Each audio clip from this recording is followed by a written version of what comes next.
ہزاروں خواہشیں ایسی کہ ہر خواہش پہ دم نکلے، ہزاروں خواہشیں ایسی کہ ہر خواہش پہ دم نکلے، بہت نکلے میرے ارماں لیکن پھر بھی کم نکلے۔ Hello everyone, welcome to my YouTube channel Urdu with M H. السلام علیکم ورحمۃ اللہ وبرکاتہ۔ میرے پیارے اسٹوڈنٹس، کیسے ہیں آپ تمام حضرات؟ امید ہے کہ آپ تمام حضرات مست اور زبردست ہوں گے۔ میں ہوں آپ کے ساتھ منور حسین۔ سو فائنلی آج میں آپ لوگوں کے لیے کہکشاں اردو حصہ دوم کلاس 12 یعنی انٹر والوں کے لیے آج میں چیپٹر نمبر 5 ہجرت، جس کے رائٹر یعنی مصنف ہیں احمد جمال پاشا۔ اسٹوڈنٹ، اس کا میں آل وی وی آئی سبجیکٹو کوشچن سیریز لے کر حاضر ہوا ہوں، اور ساتھ ہی ساتھ آبجیکٹیو، اور آج کے اس کلاس کو میں بالکل ڈیٹیل کے ساتھ، نچوڑ کے ساتھ آپ لوگوں کو تشریح کے ساتھ سمجھانے کی کوشش کروں گا۔ اور میں آپ سے یہ ریکویسٹ کر رہا ہوں کہ اسٹوڈنٹ آپ شروع سے لے کر آخر تک بنے رہیں۔ انشاءاللہ بے حد مزیدار ہونے والا ہے آج کی کلاس، بہت ہی مزہ آئے گا۔ تو چلیے شروع کرتے ہیں۔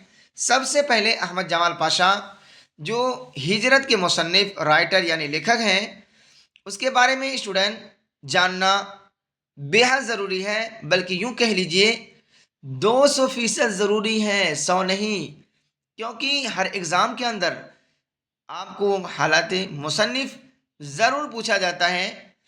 آپ کو ایک کوشچن کے اندر آپ کو دیکھنے کو ملے گا کہ مصنف کی پیدائش، ان کی وفات، ان کی تعلیم، ان کے والد کا نام، یہ سارے کوشچن آپ کے ایگزام میں پوچھا جاتا ہے۔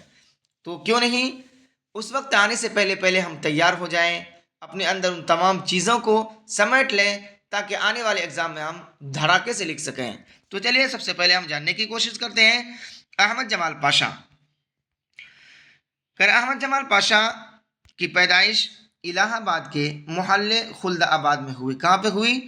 یہ آبجیکٹو میں پوچھا جائے گا کہ احمد جمال پاشا کی پیدائش کہاں ہوئی، تو اسٹوڈنٹ 4 آپشن ہوگا۔ کہیں ہوگا لکھنؤ، کہیں ہوگا الہ آباد، کہیں ہوگا آپ کا آگرہ، تو کہیں دہلی ہوگا۔ تو وہاں آپ کو دھیرے سے ٹک کرنا ہے کہ الہ آباد، جو آج کل پریاگ راج نام سے جانے جاتے ہیں۔ آگے ان کے والد کا نام شجاعت حسین، یہ بھی پوچھا جائے گا کہ احمد جمال پاشا کے والد کا نام کیا ہے، تو وہاں دھیرے سے ٹک کرنا شجاعت حسین، اور دادا کا نام نجف علی تھا۔ شجاعت حسین یعنی ان کے والد نے 2 شادیاں کی ہوئی تھی، یعنی 2 شادیاں کی تھی۔ احمد جمال پاشا دوسری بیوی سروری خاتون کے بطن سے یعنی رحم سے شجاعت تھے۔ شجاعت حسین سن 1940 میں الہ آباد سے لکھنؤ چلے آئے، اور امینہ آباد کے کچا احاطہ میں انہوں نے اپنا مکان خریدا، جس کا نام سروری منزل رکھا تھا۔ اسٹوڈنٹ، ظاہر سی بات ہے کہ جن لوگوں کو چاہے کوئی بھی ہو، بیوی سے زیادہ اگر محبت ہو تو اپنا گھر کا نام بھی بیوی کے نام سے ہی رکھتا ہے۔ تو اسی طریقے سے انہوں نے بھی اپنے بیوی کے نام پر ہی اپنے گھر کا نام رکھا تھا، یعنی سروری منزل۔ آگے ہے کہ کالج سے انٹرمیڈیٹ سن 1956 میں لکھنؤ یونیورسٹی سے بی اے کیا، اور 1958 میں علی گڑھ مسلم یونیورسٹی سے ایم اے کیا۔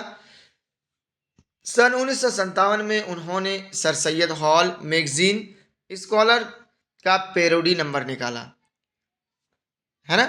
یہ بھی پوچھا جائے گا کہ احمد جمال پاشا انٹر کا ایگزام کب پاس کیا، تو اسٹوڈنٹ یاد ہوگا تو وہاں آپ دھیرے سے ٹک کریں گے کہ سن 1956 میں۔ اور یہ بھی پوچھا جائے گا کہ بی اے کہاں سے کیا، تو آپ لکھیں گے لکھنؤ یونیورسٹی سے، اور کس سن میں کیا؟ سن 1958 میں، یاد رہے گا۔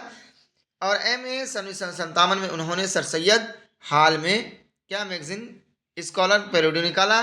اسی سال جھلک بک ڈپو علی گڑھ نے ان کی کتاب مجاز کے لطیفے شائع کیے۔ آگے ہیں کہ علی گڑھ سے ایم اے کرنے کے بعد لکھنؤ واپس آ گئے، اور ماہنامہ اودھ پنج کا اجرا کیا، ہے نا۔ اس کے اندر جو غلطیاں تھی، کوتاہیاں تھی، ان کو پرکھا، اور اس کے اندر جو کمی کوتاہی تھی اس کو دور کیا۔ 1961 میں روزنامہ قومی آواز کے شعبہ ادارت میں شامل ہوئے، جس سے جولائی سن 1976 تک وابستہ رہے، یعنی اسی کام میں جڑے رہے، منسلک رہے۔ آگے ہے کہ احمد جمال پاشا 2 مرتبہ ازدواجی رشتے میں بدھے۔ پہلی بیوی سے علیحدگی، یا بڑی یہاں سے ہے، چھوٹی یہاں دے دیا ہوں، علیحدگی ایسا ہوتا ہے، ٹھیک ہے۔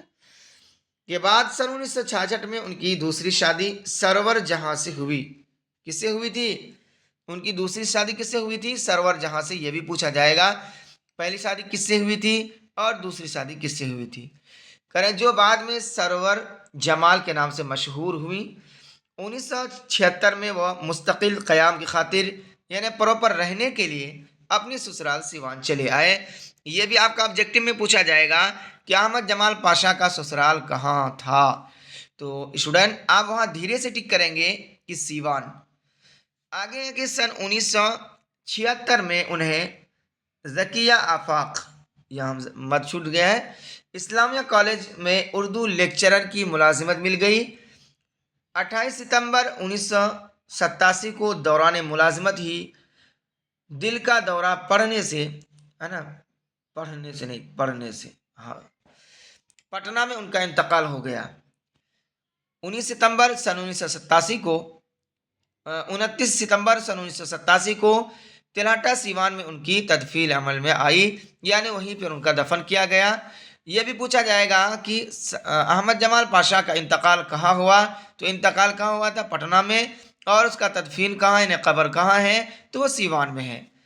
آگے ہے کہ احمد جمال پاشا کی کل وقتی ادیب تھے، یعنی وہ کیا ہے، ماہر فن تھے، ادیب تھے۔ ان کا خاص میدان تھا، یعنی طنز و ظرافت جو ہے ان کا خاص میدان تھا۔ یہاں چھوٹ گیا طنز و ظرافت، لکھ لیجئے گا آپ لوگ، ٹھیک ہے، طنز و ظرافت، بات سمجھ میں آ گئی؟ چلے گئے، جس کا اعتراف کرتے ہوئے غالب اکیڈمی نے سن 1986 کا ساگر سوری غالب ایوارڈ انہیں عطا کیا، یعنی نوازا کر۔ ان کی اہم کتابوں کے نام اس طرح ہیں، ذرا غور کر لیجئے، ذہن میں بٹھا لیجئے، اگر ایگزام میں پوچھا جائے تو وہاں آپ کو ٹینشن لینے کی ضرورت نہ پڑے۔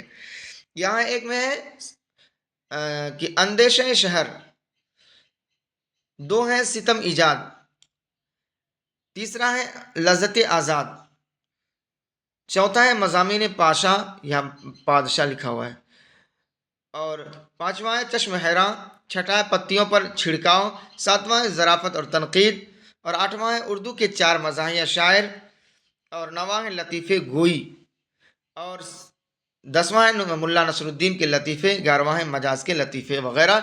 اس کے علاوہ انہوں نے بہت ساری کتابیں بھی لکھی، جو میں نے مناسب سمجھا اس کو میں نے یہاں ذکر کر دیا، کیونکہ یہ ساری کتابیں بہت امپورٹنٹ ہیں، یہ آپ کا ایگزام میں پوچھا جاتا ہے۔ تو اسٹوڈنٹ آئی ہوپ کتنی بات مصنف کے حالات سے سمجھ میں آ گئی ہوگی۔ اب ہم جاننے کی کوشش کرتے ہیں ہجرت۔ ہجرت کہتے کس کو ہیں؟ ہجرت کہتے ہیں کوچ کرنا، ایک جگہ سے دوسری جگہ چلے جانا، خیر بات کہہ دینا، الوداع کہہ دینا، ہے نا۔ جس سے کہ سب سے پہلے ہجرت اللہ تعالیٰ نے حضرت انسان کو کیا، اور اس دنیا کے اندر سب سے پہلے ہجرت کس نے کیا؟ ابن آدم علیہ السلام اور حوا علیہ السلام نے کیا، کیونکہ اللہ تبارک و تعالیٰ نے جب اس زمین کو بنائے تو اللہ تبارک و تعالیٰ نے حضرت انسان سے کہا کہ جاؤ تم اب زمین پر کیا ہو جاؤ، آباد ہو جاؤ۔ تو اس دنیا کے اندر سب سے پہلا سفر جنت سے حضرت آدم علیہ السلام اور حضرت حوا علیہ السلام کو حکم سفر ہوا۔ اور یہ بھی پوچھا جائے گا آپ کا آبجیکٹو میں کہ جنت سے حکم سفر سب سے پہلے کس کو ہوا، تو آپ کو وہاں ٹک کرنا ہے حضرت آدم علیہ السلام کو۔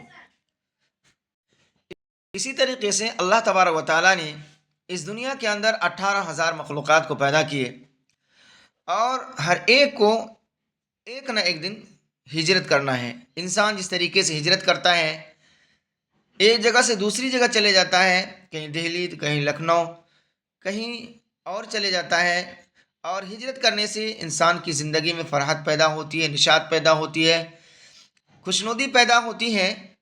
اسی طریقے سے اگر کوئی انسان بچ بھی جائے، ہجرت نہ کر بھی پائے، تو آخری ہجرت سے کسی کو انکار نہیں ہے۔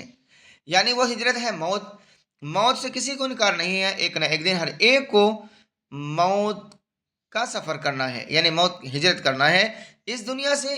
آخری دنیا وہ دنیا، یعنی وہ دنیا جس کے لیے انسان کیا ہے، تن من دھن کی بازی لگا دیتا ہے، محنت کرتا ہے، ساری زندگی مکان دکان بنانے کے چکر میں ختم کر دیتا ہے، اور اس امید کے ساتھ کہ ہمیں مرنا ہے اور ہمیں جنت میں جانا ہے. ایک دن ایسا آتا ہے کہ وہ کیا ہے، جنت میں بھی چلا دیتا ہے. تو ہجرت یہ ایک انشائیہ ہے جس کے بارے میں احمد جمال پاشا نے اس انشائیہ کے اندر اس بات کو پیش کیا ہے خانہ بدوش کے بارے میں، کہ خانہ بدوش کسے کہتے ہیں. خانہ بدوش کو الگ الگ زبان میں، اپنے اپنے مادری زبان میں یا علاقائی زبان میں کوئی خانہ بدوش بولتا ہے، کوئی بنجارہ بولتا ہے، کوئی کیا بولتے ہیں، گھمکر بولتے ہیں. تو ایک دن ایسا واقعہ پیش آتا ہے کہ احمد جمال پاشا ریلوے اسٹیشن کے قریب سے گزر رہے تھے تو ان کی نگاہ اچانک بنجاروں کی بستی پر پڑی. جو وہاں ان کو دیکھنے کو ملا کہ چھوٹے چھوٹے بچے ہیں، ان کے ساتھ بکری ہے، بلی ہے، کتا ہے، گھوڑا ہے، گدھا ہے، کچر ہے. تو ان کو بہت شوق ہوا کہ بھائی ہم کو دیکھنا چاہیے. جس طریقے سے آپ اور ہم بھی آج کے دور میں تو بنجارہ بہت کم دیکھنے کو ملتا ہے.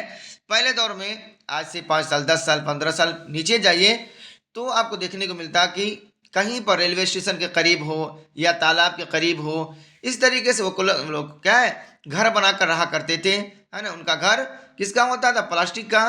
آج یہاں ہے تو کل وہاں کہیں اور، یعنی آج یہاں ہے، ان کی یہاں کا آب و ہوا ان کو راس نہیں آئی تو وہاں سے کچھ دوسری جگہ کوچ کر جاتے ہیں.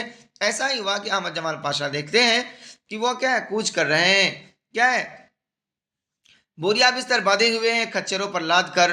کسی کچر پر اس کے بچے ہیں، گود میں بلی ہے، کتا ہے، ساتھ میں آگے بنجارہ مرد جا رہے ہیں، پیچھے ان کی عورتیں جا رہی ہیں، بچیاں جا رہی ہیں. کسی کا ہاتھ میں بکری کا رسی پکڑا ہوا ہے، کسی کا ہاتھ میں گھوڑے کا لگام پکڑا ہوا ہے. کوئی کس طریقے سے کتا بلی کے ساتھ وہ لوگ کیا ہے، جا رہے ہیں. تو اس کو آشچریہ ہوتا ہے کہ انسان جس جگہ رہتا ہے تو انسان کو ایک انسیت ہو جاتی ہے. انسان ان سے ہی سے بنا ہے. ان کی خاصیت ہے، اگر آپ بھی کسی جگہ رہیں گے یا آپ کسی جگہ رہتے ہیں، وہاں پر کوئی چیز کو رکھ دیا جائے اور بہت دنوں کے بعد وہاں سے کیا منتقل کر دیا جائے تو آپ کو خراب سا محسوس ہوگا، اچھا نہیں لگے گا.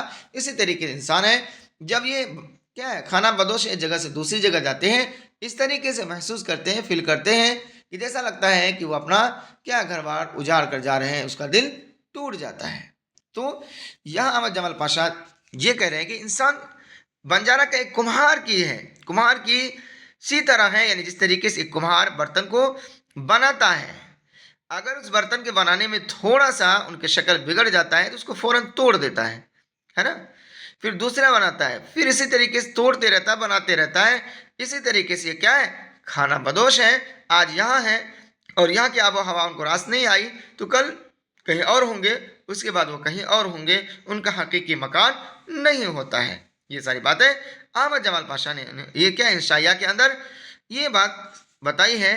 اور یہاں یہ بات بھی بتائی ہے کہ خانہ بدوش کے مقابلے میں مہذب انسان کتنا معذور نظر آتا ہے، کہ اس کی خواہشات کا لال قلعہ تو بس ایک مکان ہوا کرتا ہے جسے وہ زندگی بھر جوڑ بٹور کر، ہے نا، مرمر کر، یعنی کسی نہ کسی طرح بنا بھی لیتا ہے، پھر اسے بقیہ زندگی بلکہ پشتوں تک طفیلی بیل کی طرح چمٹا زندگی نچوڑتا رہتا ہے.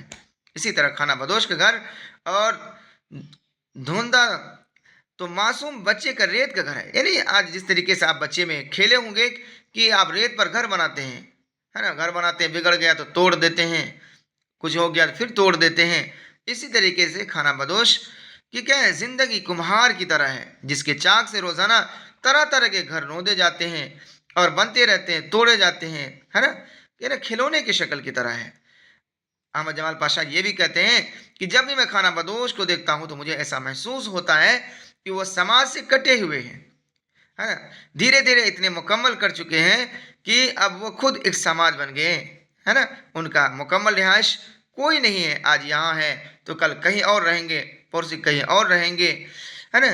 اسی لیے شہروں اور قصبوں اور دیہاتوں کی آبادیوں کے دلوں میں ان کے لیے کوئی جگہ باقی نہ رہی، ہاں نہ ہی ان کے کوئی عزت کی نگاہ سے ان کو دیکھتا ہے.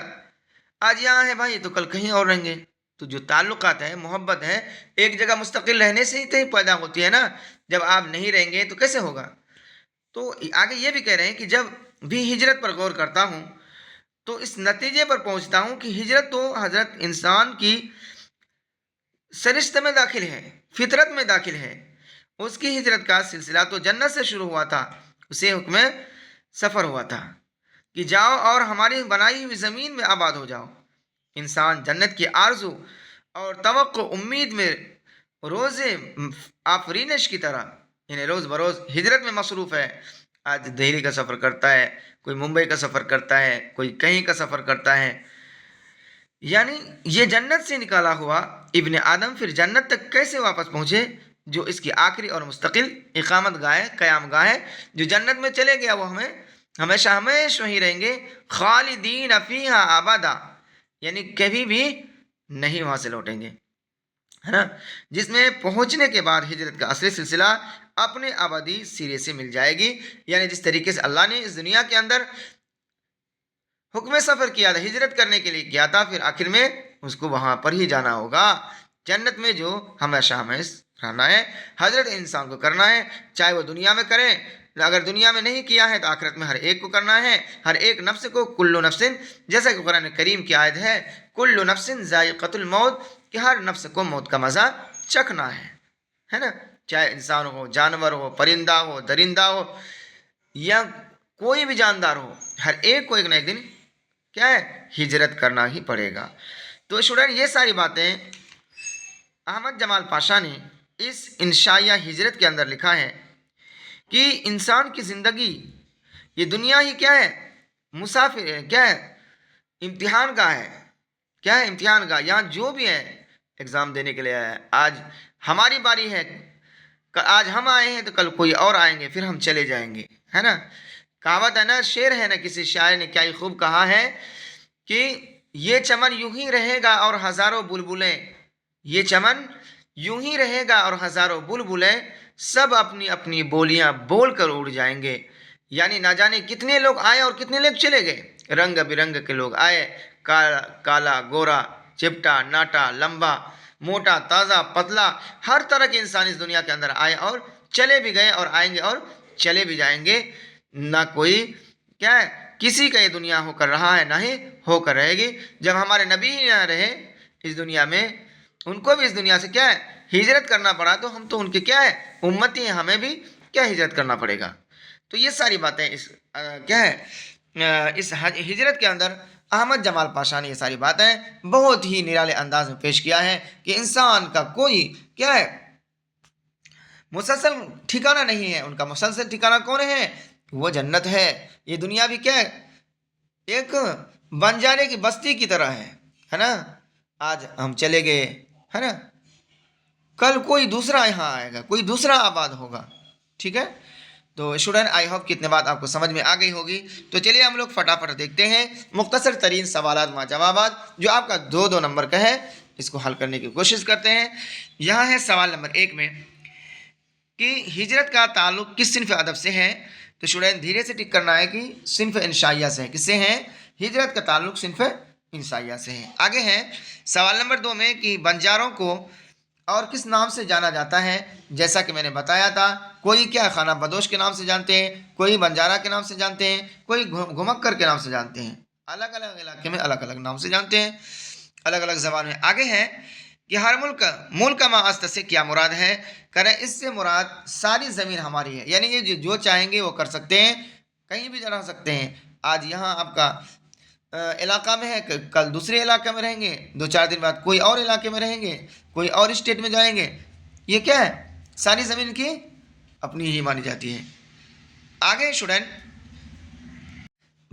کوشچن نمبر 4 میں ہے کہ باد شمال اور برفانی حصار کے معنی کو واضح کیجیے. یعنی باد میں ہوتا ہے ہوا اور شمال میں ہوتا ہے اتر، اور برفانی حصار کے معنی ہوتا ہے تودا یعنی ڈھیر برف کی. کریں باد شمال کے معنی اتر کی ہوا اور برفانی حصار، یا سواد سے ہے، مسٹیک سے ہو گیا ہے، اس کو صحیح کر لیجیے گا. برفانی حصار کے معنی برف کے تودوں کا گھیرا، جیسا کہ میں نے ابھی آپ لوگوں کو واضح کر دیا. آگے سوال نمبر 5 میں یعنی 5 میں کہ سرمائی